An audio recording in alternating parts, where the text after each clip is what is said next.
Olá, boa noite. Eu sou o William Galvão e começa agora o Jornal da Justiça desta terça-feira, 26 de setembro.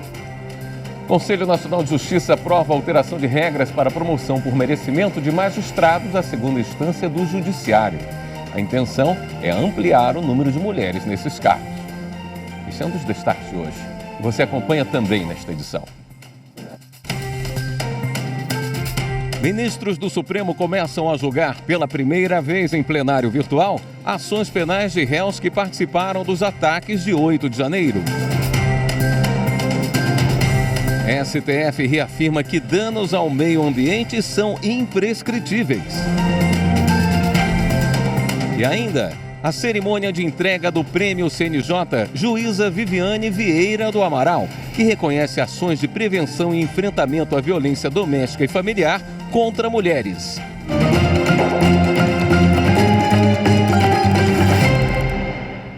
O Conselho Nacional de Justiça deu um passo importante para a equidade de gêneros entre magistrados. Nesta terça-feira, o plenário aprovou novas regras para aumentar o número de mulheres nos tribunais de segunda instância. Repórter Viviane Novaes traz os detalhes dessa mudança. Juízas, promotoras e advogadas comemoraram a novidade no plenário do Conselho Nacional de Justiça. A presidente do CNJ e do STF, ministra Rosa Weber, colocou o tema na pauta do plenário do Conselho na semana passada. Ela gostaria de ver o assunto resolvido na sessão desta terça-feira, a última antes de se aposentar. Os conselheiros decidiram. Quando o critério para a promoção de magistrados for o merecimento, haverá 2 listas com nomes de candidatos. Uma será mista, com homens e mulheres. A outra terá apenas nomes de mulheres. E a cada nova vaga aberta, uma dessas listas vai ser usada, até que o tribunal chegue a ter 40% a 60% de magistradas. A relatora Salise Sanchotene fez uma adequação ao voto e retirou o critério de antiguidade na lista de mulheres, ficando apenas o critério de merecimento. O CNJ quer chegar ao equilíbrio entre homens e mulheres na justiça de segunda instância. Hoje, os tribunais brasileiros não chegam nem perto disso. Em 13 deles, no ano passado, não havia nenhuma juíza ou desembargadora. No judiciário brasileiro, como um todo, a proporção de magistrados é de 62% de homens e 38% de mulheres. Na Europa, elas são quase 60%, segundo o CNJ. A medida aprovada pelo Conselho vai valer para os tribunais de justiça estaduais, tribunais regionais federais e tribunais regionais do trabalho. O critério não será usado para os tribunais regionais eleitorais e militares. De acordo com a relatora, é preciso novos estudos para viabilizar a aprovação para esses tribunais. Conselheiros falaram sobre a importância das novas regras. E aqui trabalham no sentido de ver uma sociedade diferenciada e de romper os caminhos históricos, sociais, econômicos, culturais, profissionais que estabelecem entraves na vida ainda de muitas pessoas, sobretudo das mulheres, não só na carreira jurídica, mas isso poderia ser um exemplo muito grande para o Executivo e para o Legislativo. Então, acredito que estamos dando um passo muito grande hoje, tanto em relação à política afirmativa, quanto em relação à construção dessas políticas, a forma de construção dessas políticas. A ministra Rosa Weber destacou o papel do CNJ nessa conquista. É um verdadeiro corretor de desigualdades e de injustiças que permite o quê? A concretização da igualdade material, porque igualdade formal, todos nós sabemos, ela está lá estampada nos nossos textos normativos. Agora, a nossa Constituição quer que se vá além. E a última sessão da ministra Rosa Weber à frente do Conselho Nacional de Justiça foi marcada por homenagens. Repórter Evne Araújo. No início da sessão foi lançado o livro Vulnerabilidades e Direitos, a perspectiva da realidade e os debates de direitos humanos. A publicação é dedicada à ministra Rosa Weber. Tive o privilégio de fazer o prefácio da obra, mas não pude talvez expressar todo o meu sentimento de gratidão a esta figura pública que durante toda a sua trajetória, como mulher, como cidadã e como magistrada, somente nos deixou bons exemplos. A obra foi organizada por Amine Haddad, juíza auxiliar da presidência do Conselho Nacional de Justiça. Democracia inabalável registra muito da sua personalidade, ministra. Obrigada por sua coragem ao enfatizar um direito e também um dever de consagração de políticas de Estado, a exemplo desse ecoar equânime da voz feminina. A conselheira do CNJ, Salise Sanchotene, ressaltou o perfil afetuoso e firme de Rosa Weber na condução dos trabalhos no CNJ. Ao longo da sua gestão, nós realizamos aqui uma série de projetos em relação à equidade de gênero, e nós conseguimos aqui o Observatório dos Direitos Humanos. As mulheres tiveram direito à palavra, tiveram direito à voz, e nós estamos falando de mulheres negras, indígenas, quilombolas, cisgêneros, transgêneros, travestis, mulheres encarceradas e mulheres internadas por medidas de segurança. A sua aposentadoria, algo que seria mais um acontecimento da nossa normalidade institucional, transforma-se num fato revestido de grandeza histórica, porque está nos deixando uma grande mulher, que nos enche de orgulho e que certamente ficará na história como exemplo a ser seguido. Emocionada, a ministra Rosa Weber agradeceu o apoio que recebeu na gestão do CNJ. Não tenho caminho novo. O que tenho de novo é o jeito de caminhar. E esse jeito que eu, mais quieto, esse perfil mais discreto, é a minha maneira de atuar. Na minha paixão, que são os processos. E os processos que agora eu consegui concretizar naquilo tudo em que nele se busca, que é a solução de conflitos e a promoção do ser humano, balizada sempre pela dignidade da pessoa humana, no Conselho Nacional de Justiça. E ainda na sessão do Conselho Nacional de Justiça foi realizada a cerimônia de entrega do Prêmio CNJ Juíza Viviane Vieira do Amaral de Proteção às Mulheres Vítimas de Violência Doméstica e Familiar. Reportagem de Pablo Lemos. Esta é a terceira edição do prêmio entregue pelo CNJ, que reverencia a memória da juíza do Tribunal de Justiça do Rio de Janeiro, Viviane Vieira do Amaral, vítima de feminicídio, assassinada pelo ex-marido em 2020. Na abertura da sessão, a presidente do Supremo Tribunal Federal e do Conselho Nacional de Justiça, ministra Rosa Weber, fez uma dedicação especial. Nesse dia tão emblemático para a vida das mulheres, também especialmente para mim, dedico esse momento sensível às 3 filhas da magistrada, à época com idades de 7 a 9 anos. Criado por iniciativa do ministro do STF, Luiz Fux, o prêmio contempla experiências ou projetos que contribuam para a prevenção e o enfrentamento da violência de gênero no país. O objetivo também é conscientizar o judiciário quanto à necessidade de vigilância contra esse crescente tipo de crime. Na modalidade tribunais, o vencedor foi o projeto Maria no Distrito, do Tribunal de Justiça de Rondônia. Na categoria Magistrados, o prêmio foi para o Justiça e Informação, Violência contra a Mulher Não, do TJ do Piauí. Na modalidade Atores do Sistema de Justiça, venceu o projeto Custodiados, do Ministério Público do Mato Grosso do Sul. E na categoria Produção Acadêmica, foi contemplado o trabalho Feminicídio, Mapeamento, Prevenção e Tecnologia, da Universidade Federal do Ceará. E o Conselho Nacional de Justiça, em parceria com o TRT da 4ª Região e o Conselho Superior da Justiça do Trabalho, lançou o Banco Nacional de Precedentes. O objetivo é atender a política judiciária de gestão de precedentes judiciais instituída por resolução do CNJ. O Banco Nacional de Precedentes é uma plataforma unificada de pesquisa textual e de estatística padronizada, de fácil acesso e rápida consulta. Ele reúne informações para o tratamento uniforme das demandas judiciais repetitivas ou de massa. Com o banco, será possível realizar a pesquisa textual e estatística sobre os precedentes qualificados de todos os tribunais brasileiros. No próximo bloco, o Supremo reafirma que danos ao meio ambiente são imprescritíveis. Voltamos em instantes.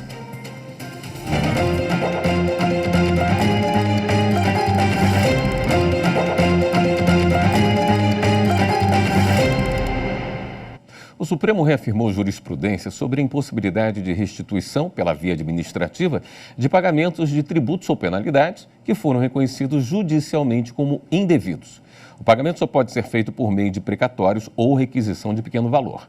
A decisão foi tomada em julgamento de recurso extraordinário com repercussão geral. O Supremo Tribunal Federal reafirmou que os danos causados ao meio ambiente não prescrevem. Os detalhes dessa decisão com Marta Ferreira. O processo trata da lavra ilegal de areia nas margens do rio Itajaiaçu, em Santa Catarina. 2 empresas foram acusadas de provocar dano ambiental e condenadas a recuperar a área degradada. As empresas recorreram e conseguiram reverter a situação. Isso porque o Tribunal Regional Federal da 4ª Região negou o pedido de ressarcimento feito pela União com base na exploração ilegal de minério e dano moral coletivo. O entendimento foi de que os fatos haviam ocorrido há mais de 5 anos e, portanto, os crimes estariam prescritos. A União, então, recorreu ao Supremo, sob o argumento de que a extração mineral clandestina é uma conduta criminosa grave, já que se trata de apropriação de patrimônio não renovável e finito. Também sustentava que a exploração ilegal não pode ter o mesmo prazo prescricional de delitos comuns, pois há o risco de que o bem se torne escasso ou inexistente para gerações futuras. O caso foi analisado em sessão no plenário virtual sob a relatoria da ministra Rosa Weber. Ela observou que, de acordo com a jurisprudência do STF, o pedido de reparação por dano ambiental não prescreve. Os demais ministros seguiram o entendimento da relatora, que determinou a devolução do processo à primeira instância para que prossiga o julgamento da causa. A questão tem repercussão geral reconhecida, ou seja, a decisão vale para casos semelhantes em análise nas demais instâncias. E o Supremo começou a julgar hoje, em plenário virtual, mais 5 acusados de participação dos atos de 8 de janeiro. Os réus são João Lucas Baridifone, Jupira Silvana Rodrigues, Nilma Lacerda Alves, Davis Baek e Moacir José dos Santos. Essas são as primeiras ações referentes aos atos antidemocráticos a serem analisadas pelo sistema virtual. Os ministros têm até o dia 2 de outubro para apresentar os votos. As informações com Carolina Chaves.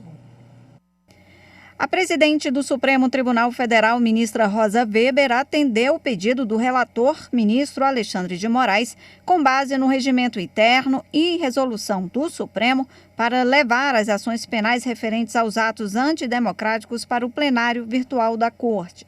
Todos os réus participaram das invasões aos prédios dos 3 poderes em Brasília e foram denunciados pela Procuradoria-Geral da República. Os advogados e procuradores tiveram prazo até às 11h59 da noite de ontem para apresentar as sustentações orais no sistema.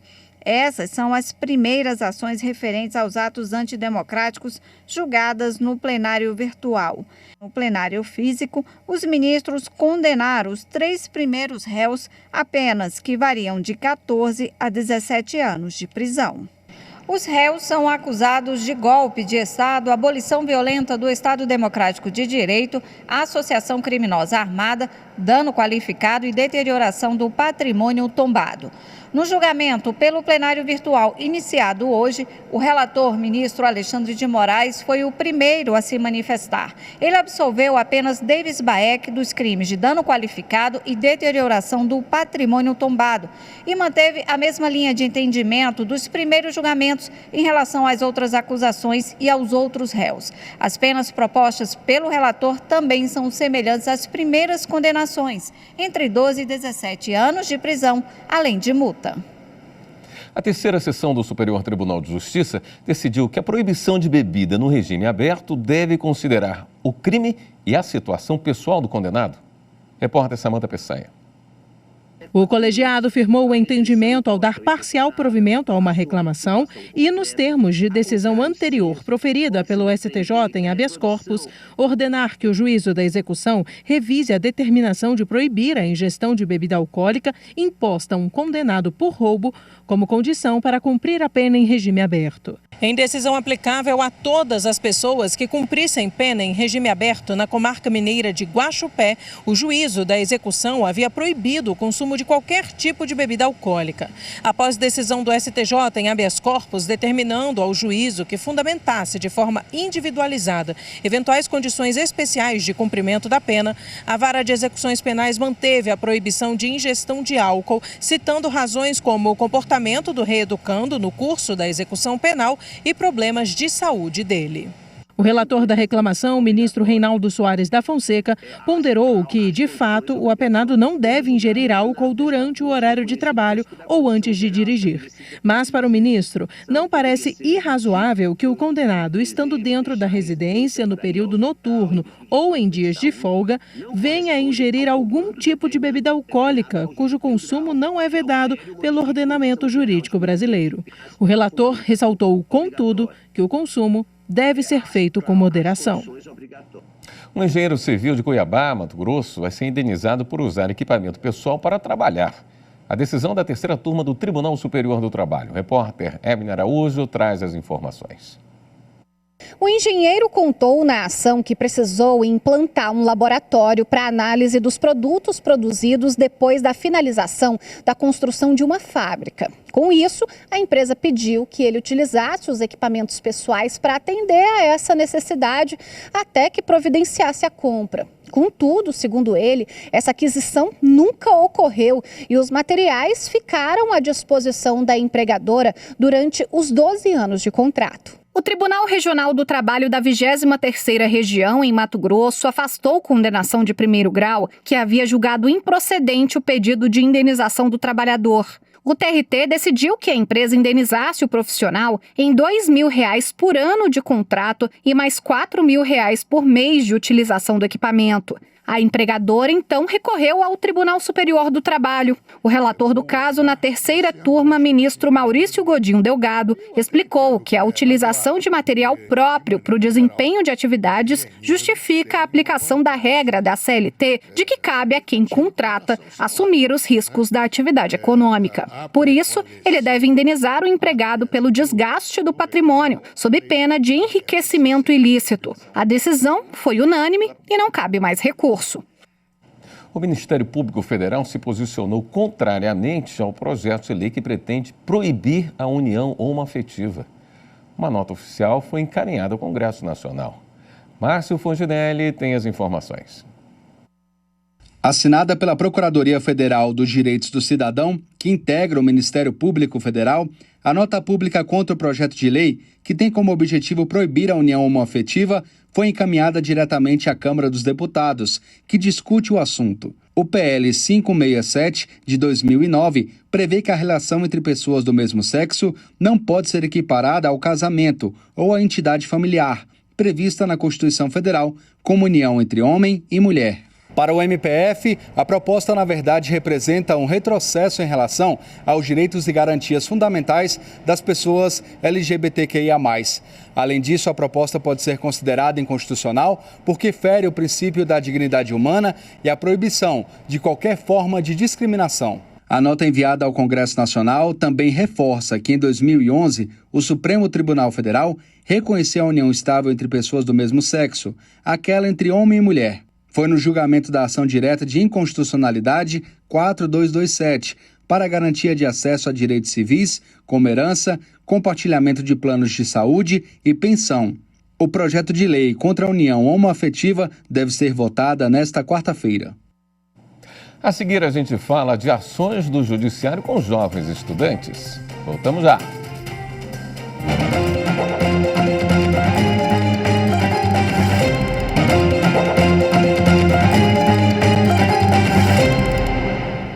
Na sequência do Jornal da Justiça, tem a transmissão ao vivo da sessão plenária do Tribunal Superior Eleitoral. Vamos saber os destaques da pauta de julgamentos com o repórter Fábio Ruas. Os ministros devem julgar recursos que questionam o trancamento de ação penal contra o deputado federal Luiz Henrique Rezende, do Avante de Minas Gerais. Ele foi acusado de apresentar pedido de registro de candidatura de Ariane Alves Barbosa às eleições de 2018 sem a autorização dela. Ainda na pauta, um caso de compra de votos e corrupção eleitoral em Mauriti, no Ceará. E acusação de fraude à cota de gênero contra o Democratas de Itararé, em São Paulo, nas eleições de 2020. Na sessão administrativa, está prevista a análise de uma minuta para alterar os procedimentos de fiscalização e auditoria do sistema eletrônico de votação, além da criação de uma nova zona eleitoral em Ananindeua, no Pará. A pauta completa da sessão você confere em tse.jus.br. E o TSE recebeu a visita de estudantes de uma comunidade quilombola que foram conhecer de perto a história da justiça eleitoral. A visita faz parte do programa Primavera dos Museus, projeto coordenado pelo Instituto Brasileiro de Museus, o IBRAM. A reportagem de Carol Lasnoa. É a história do passado dando boas-vindas aos jovens da Escola Aleixo Pereira Braga. Isso aqui foi utilizado até 1996. Esses 21 estudantes são do Quilombo Mesquita, comunidade localizada na cidade ocidental, a 45 quilômetros de Brasília. Vieram conhecer o Museu do Voto do Tribunal Superior Eleitoral. É muito importante, para mim, que eu nunca vim aqui, e junto com os alunos do Alípio, e eu gostei muito do museu ali, tem muita coisa antiga que tem. Os primeiros modelos de urna, as antigas cédulas eleitorais, a visita foi toda guiada e alunas e alunos aprenderam muito sobre a justiça eleitoral. Falou sobre o voto censitário, sobre o primeiro voto também das mulheres, primeira deputada, também foi muito legal. Os jovens também conheceram todas as versões do título de eleitor e no final do passeio tiveram uma aula de como funcionam as urnas eletrônicas. Puderam até simular uma votação. É importante as outras escolas também participar dessa visita presente, da visita técnica em si, para que as crianças possam ter mais responsabilidade. Daqui a uns anos eles vão tirar o voto, saber como é que é a história do Brasil, a história das mulheres também, e poder conscientizar todas as crianças que estão naquela comunidade, que são o futuro daquela comunidade, que eles têm essas ferramentas relacionadas à política, os direitos. Os quilombolas levaram aprendizados, mas também trouxeram cultura ao tribunal. Cerca de 30 representantes da comunidade fizeram apresentações de catira e de cantos tradicionais do povo quilombola.